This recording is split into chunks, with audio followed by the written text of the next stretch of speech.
Goeiedag, ek groet jou in die kosbare naam van Jesus Christus.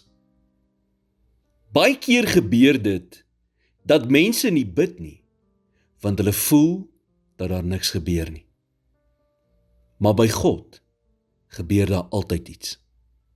Soms wonder ons, wanneer gaan hy in my omstandighede of situasie begin werk? Want wat ons nie verstaan nie, is dat God altyd besig is om te werk. Wanneer dit by gebed kom, antwoord God of soos wat ons gehoop het, of hy verander ons hart deur die Heilige Gees om jou in harmonie met God se wil te bring. Jy sê, maar ek sien niks gebeur nie. Dink so daaraan. Wanneer jy 'n saadjie in die grond plant, kom jy nie die volgende dag terug en verwag alreeds om groen lote en blare te sien nie. Beteken dit dan dat daar niks gebeur het nie? Nee. Daar vind 'n magte onnodige prosesse onder die grond plaas, meeste wat jy nie van weet nie en waar jy dit nie kan sien nie. So moet nooit die fout maak om te dink dat niks gebeur nie, omdat jy nie die bewyse sien dat iets gebeur nie. Dit is net nog nie oestyd nie.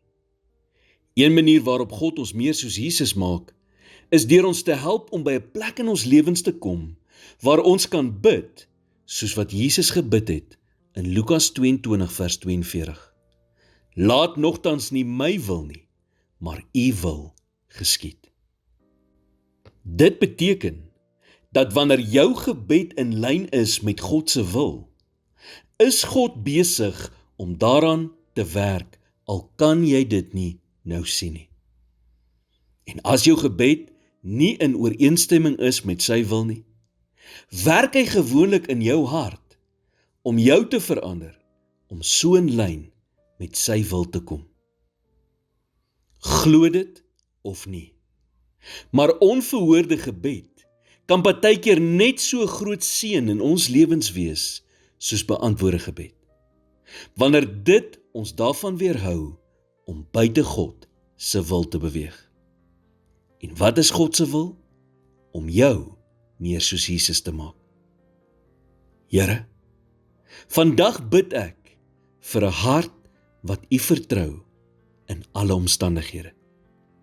Leer my om geduldig te wag op U tydsberekening en om te vertrou dat U my sal lei in U perfekte wil vir my lewe. In Jesus naam bid ek dit. Amen.